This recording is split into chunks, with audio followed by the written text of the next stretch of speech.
Alors, bienvenue dans cette nouvelle interview. Aujourd'hui, je suis avec Guillaume Andreu. Bonjour Guillaume. Bonjour, Geoffrey. Alors Guillaume, tu es coach et formateur en neurochangement, également en accomplissement personnel. Oui. Aujourd'hui, nous allons parler des habitudes. Alors, les habitudes, tu en as fait ta spécialité un petit peu, ça entre dans ton coaching. Est-ce que tu pourrais nous définir un peu ce qu'est une habitude? D'où ça vient? D'où viennent nos habitudes? Oui, alors une habitude, moi je dirais que c'est un programme. Très bien. C'est quelque chose que l'on a, qui s'est programmé en nous, Très bien. au travers de nos comportements, on va dire quotidiens, de nos façons de penser quotidiennement, de nos façons de réagir et de nous comporter quotidiennement. Alors l'idée c'est que les habitudes, elles sont souvent faites pour, quelque part pour nous permettre de nous adapter à un environnement. C'est-à-dire que l'idée, c'est qu'à un moment donné, quand on se retrouve dans un environnement dans lequel on se sent bien, ou quand on met en place un certain nombre de comportements avec lesquels on se sent bien, D'accord. qu'est-ce qui va se passer? Notre cerveau va chercher à intégrer ces processus, les mettre en pilotage automatique, C'est ça. de façon à ce qu'on puisse quotidiennement procéder à un certain nombre d'actions, de choses à faire, sans avoir besoin d'y penser, sans avoir besoin de se concentrer dessus. Et comme ça laisse plus d'espace à notre conscience pour pouvoir évoluer, apprendre de nouvelles choses, évoluer, vivre des expériences quotidiennes et découvrir des nouvelles choses, etc. Ça laisse de l'espace, on va dire, un petit peu comme dans un ordinateur, tu as tout ce qui est programmé dans le disque dur et puis tu as la mémoire vive et ça va te permettre d'ouvrir un certain nombre de logiciels dans la journée. Voilà. Donc les habitudes, c'est un système qui est naturel chez l'homme et qui permet, même chez les animaux en l'occurrence, et qui permet à un moment donné d'avoir des programmes automatiques qui nous permettent de pouvoir vivre notre quotidien sans se poser trop de questions et sans mettre trop d'énergie là-dedans. C'est ça, ok. Tout ça est géré par l'inconscient. Voilà. Alors, effectivement, c'est-à-dire qu'on va souvent être conscient d'une nouvelle chose que l'on veut mettre en place. On va progressivement faire des nouvelles actions.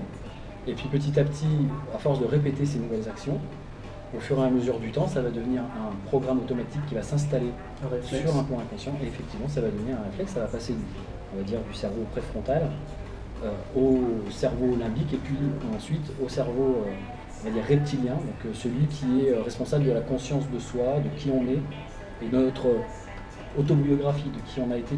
Alors justement, tu parles un peu de neurosciences. Est-ce que tu pourrais en dire plus par rapport à comment les différentes parties de notre cerveau dont tu as parlé sont impliquées dans la création et la génération des habitudes? Alors, ce qui va se passer, c'est qu'on on est dans des contextes de vie, dans des environnements où on va percevoir un certain nombre d'informations. D'accord ? Donc, il va y avoir tout un tas d'interactions avec l'environnement. Et à partir de là, on va mémoriser. Tu vois, par exemple, comme cette interaction qu'il y a tout de suite avec cette fameuse alarme des pompiers. Très bien, tu rebondis donc, très vite. Comment on fait pour intégrer ça dans notre expérience de la journée? C'était peut-être pas forcément prévu pour l'interview. Donc en fait, on a une partie de nous qui est en lien avec l'extérieur et qui s'adapte à l'environnement extérieur quotidien. Et puis à un moment donné, on va pouvoir raisonner là-dessus, on va pouvoir réfléchir cet environnement. C'est-à-dire, c'est presque se créer, se modéliser une représentation de cet environnement à l'intérieur de notre cerveau, ce monde extérieur à l'intérieur de notre cerveau. Et puis à partir de là, on va expérimenter cette création virtuelle de notre tête. On va ressentir des choses, on va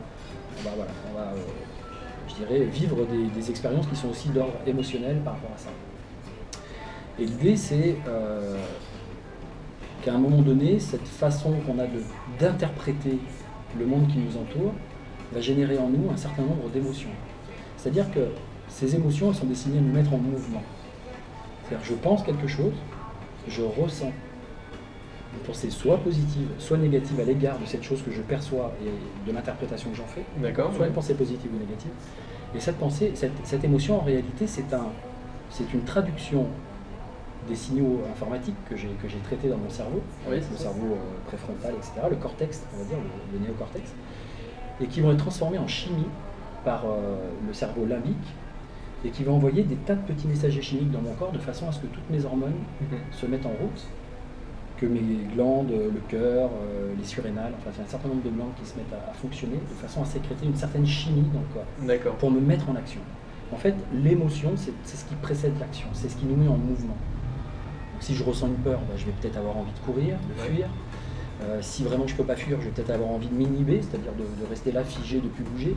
Et puis si je sens qu'il y a quelque chose qui me résiste et que j'ai envie de survivre et que j'ai envie de combattre, que je sens une limite face à moi, je vais peut-être avoir envie de me mettre en colère.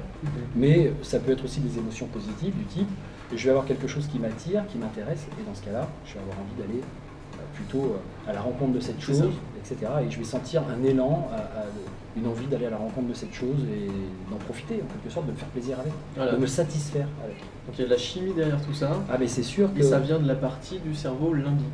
Alors ça vient de la partie du cerveau limbique, mais ça vient pas que du cerveau limbique, parce qu'en fait, notre cerveau, en fait, il est beaucoup plus complexe que ça. Notre système nerveux, il y a des neurones, effectivement, beaucoup de neurones dans le cerveau, mais il y en a aussi dans les yeux, par exemple. C'est-à-dire que nos yeux sont un prolongement de notre cerveau.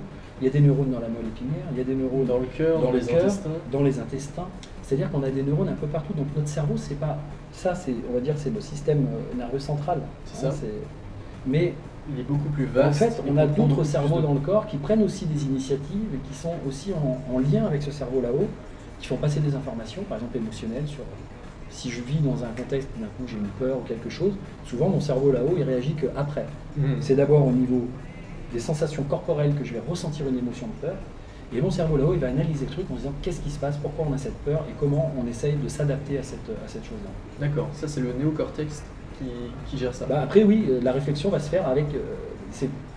la partie c'est beaucoup plus complexe que ça parce qu'on peut pas diviser en trois parties. Alors les trois parties dont on parle, alors ça c'est le modèle de MacLean, c'est-à-dire c'est le cerveau reptilien, le cerveau limbique. Donc on aurait un néocortex qui serait plus un cerveau qui nous permet de mettre en relation les différentes zones, de créer du lien entre différentes expériences visuelles, auditives, kinesthésiques, etc. C'est ça.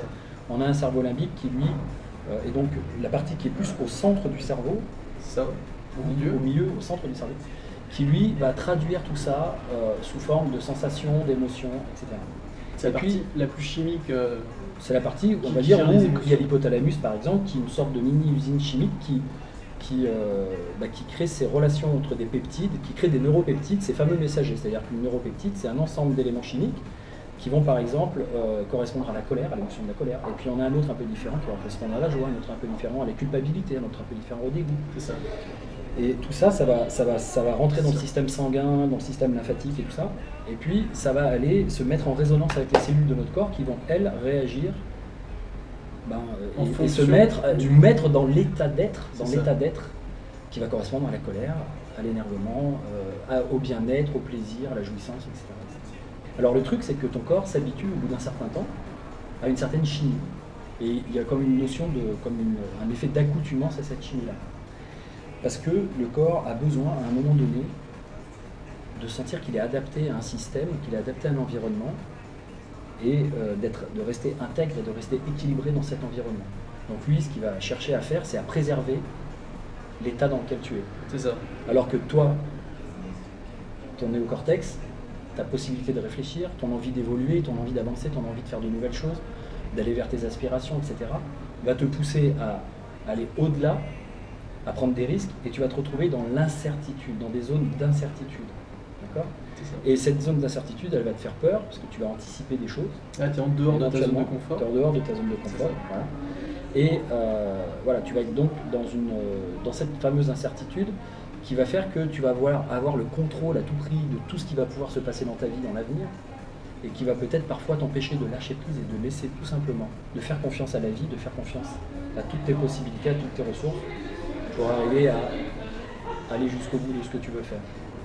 Donc ces habitudes, elles ont une vocation positive à l'origine, et parfois, une fois qu'on a intégré un schéma, comme fumer par exemple, fumer au départ, j'apprends à fumer, je force la machine pour fumer. C'est ça, et t'imprimes cette habitude. Et ton corps, lui, il imprime ça. Et ensuite, il se familiarise avec ça, il s'accoutume à ce mode de fonctionnement.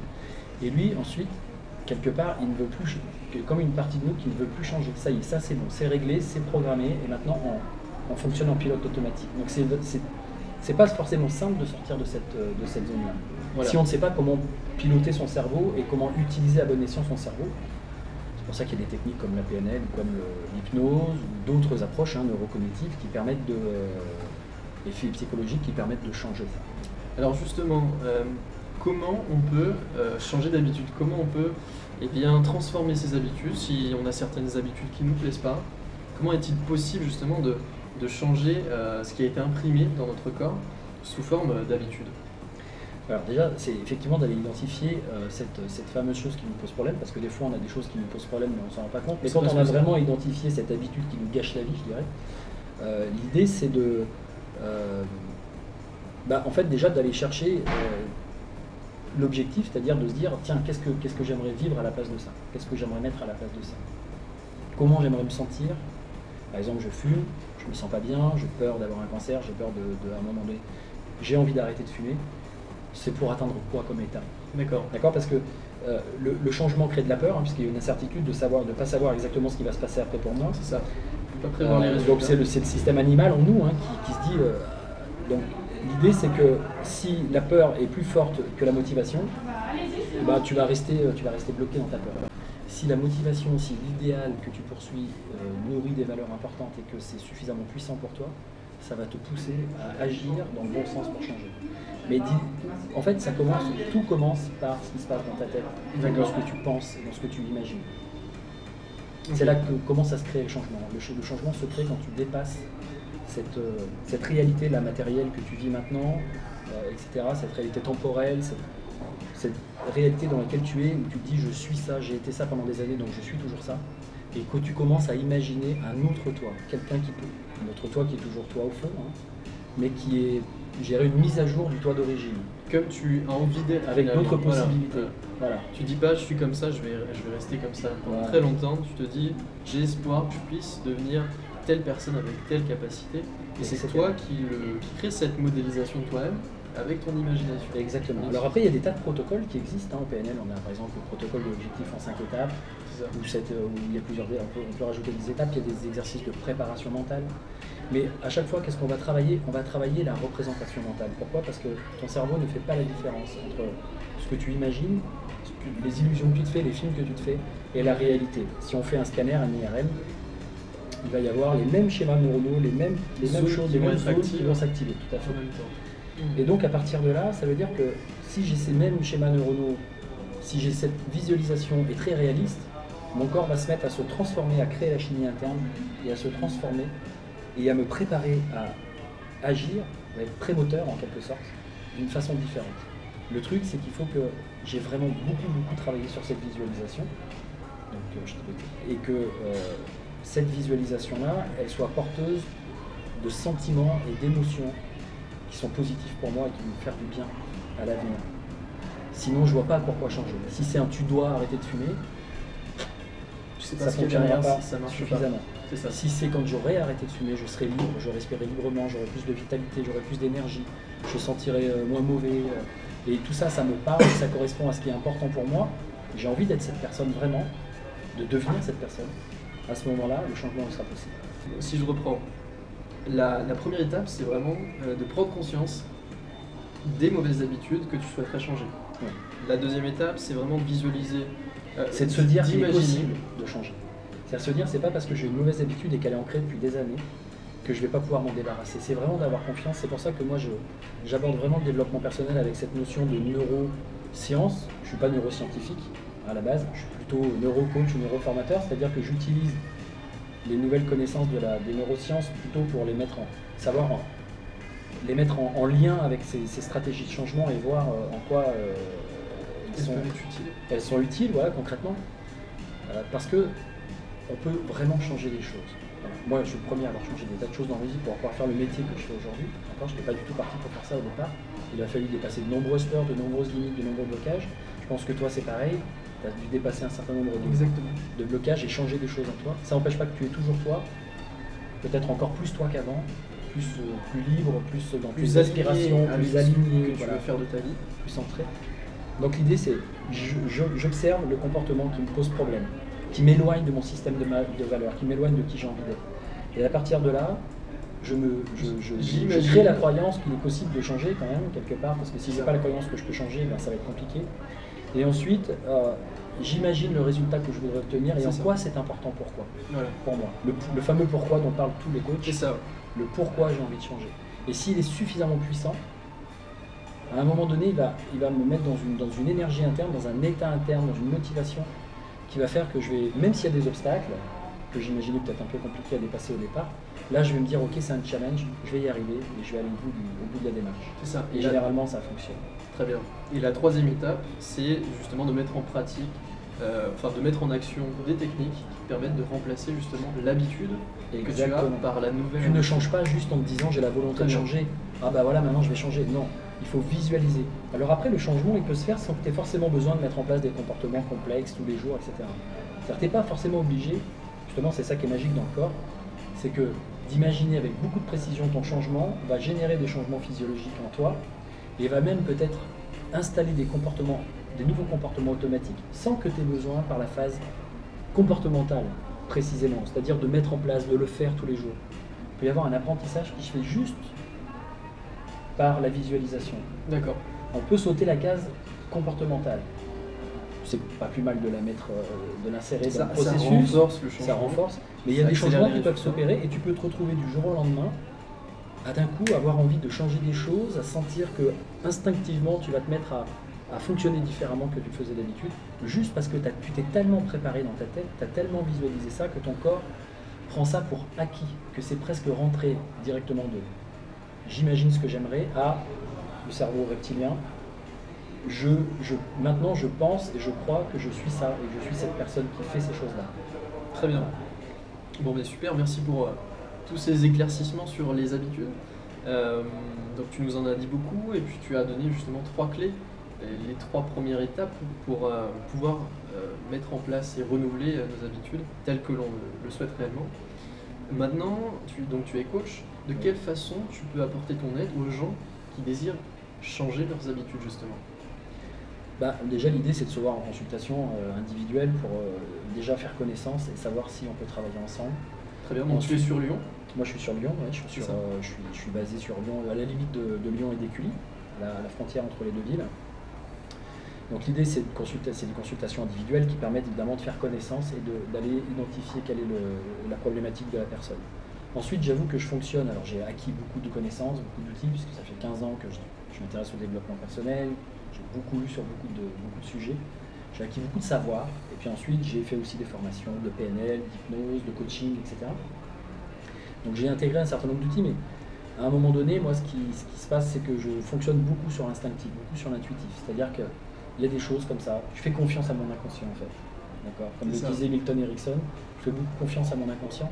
J'ai beaucoup d'informations qui me viennent et je travaille toujours très différemment avec les gens. Ça dépend vraiment de la personne que j'ai en face de moi. C'est vraiment du sur-mesure. Je ne vais pas te dire voilà une séance chez moi c'est comme ça, comme ça, comme ça. C'est très variable. C'est variable en fonction de la personne que tu reçois. Et les changements peuvent être rapides. Parfois j'ai des changements très rapides. Avant la fin de la séance, on a presque réglé le problème. Donc qu'est-ce qu'on fait maintenant? Il nous reste encore du temps. C'est pas grave, on discute. Ça c'est super. Ça c'est top. Ça arrive ponctuellement, c'est vrai.